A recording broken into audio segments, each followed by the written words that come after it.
heal land without a carbon source. But you got to have those guys.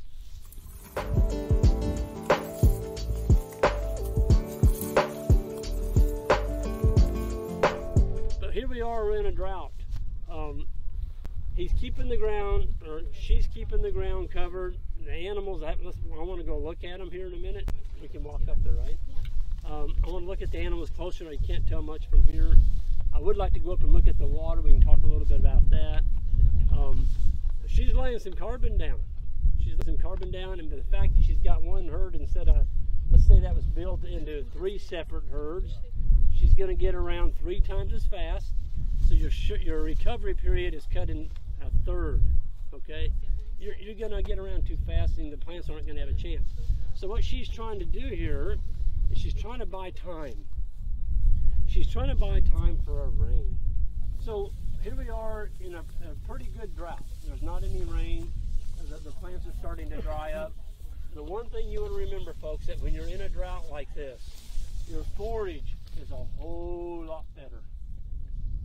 It's a whole lot more nutrient dense. And so they don't need to eat as much of it.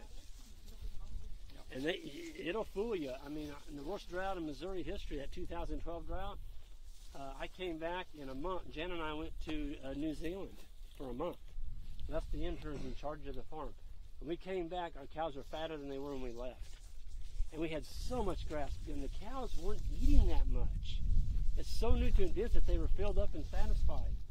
And this is the same thing that's happening out here. I mean, this forage is packing some power. I can tell. I saw one cow walking down while I go taking her poop. Her britches were full. I mean, she looked like she's in pretty good shape. I can't wait to get closer to them. But I wonder. So in a drought situation, just remember you can back off a little bit. Maybe not give them big as an area to give you more time. That's what you're trying to do, is buy more time. Yeah, you got to get that rain. Why is it important to move your cows in the hottest part of the day? It's called sugar. Okay, bricks. Y'all familiar with the term called bricks? Refractometer. You can use that to measure the bricks. It's what they use in the wine industry.